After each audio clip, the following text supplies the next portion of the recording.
বিসমিল্লাহির রহমানির রহিম। বর্তমান সরকারের মাননীয় শিক্ষামন্ত্রীকে ধন্যবাদ জানাই। গত 100 বছরের চাপ ছিল এমপিওভুক্ত শিক্ষকদের বদলি চালু করা, যেটা উনি করতে সক্ষম হয়েছেন।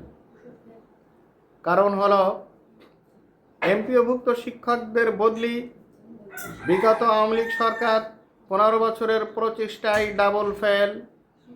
ডক্টর প্রফেসর ইউনূস স্যারের সরকারও 100% ফেল।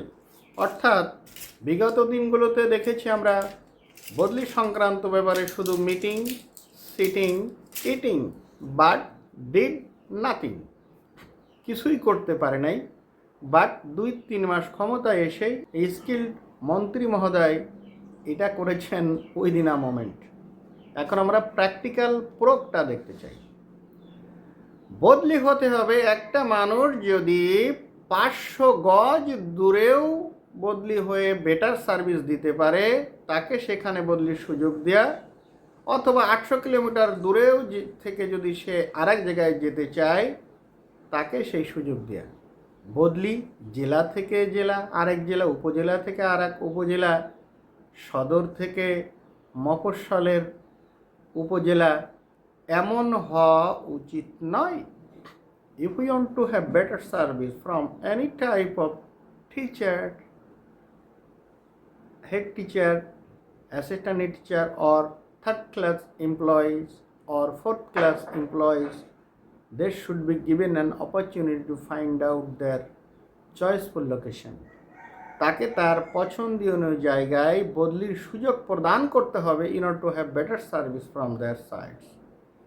এই জন্য আমরা এক উপজেলা থেকে আরেক উপজেলায় যেতে পারবে না। আমি মনে করি একজন মহিলা শিক্ষক যদি সে 5 কিলোমিটার দূরে যেতে তার সমস্যা হতে পারে, সে টিচিংয়ের শিকার হতে পারে, সে 3 কিলোমিটার দূরে বদলি হতে চায়, she should be given an opportunity, তাকে এই সুযোগটা দেওয়া উচিত।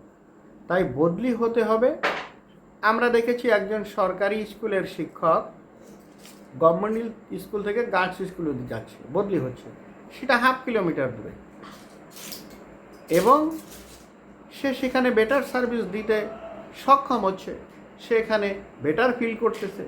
তাহলে বদলি হতে হবে 1 কিলোমিটার দূরে আর 800 কিলোমিটার দূরে, 700 কিলোমিটার দূরে, এটা কোনো বিবেচনায় আনা উচিত নয়।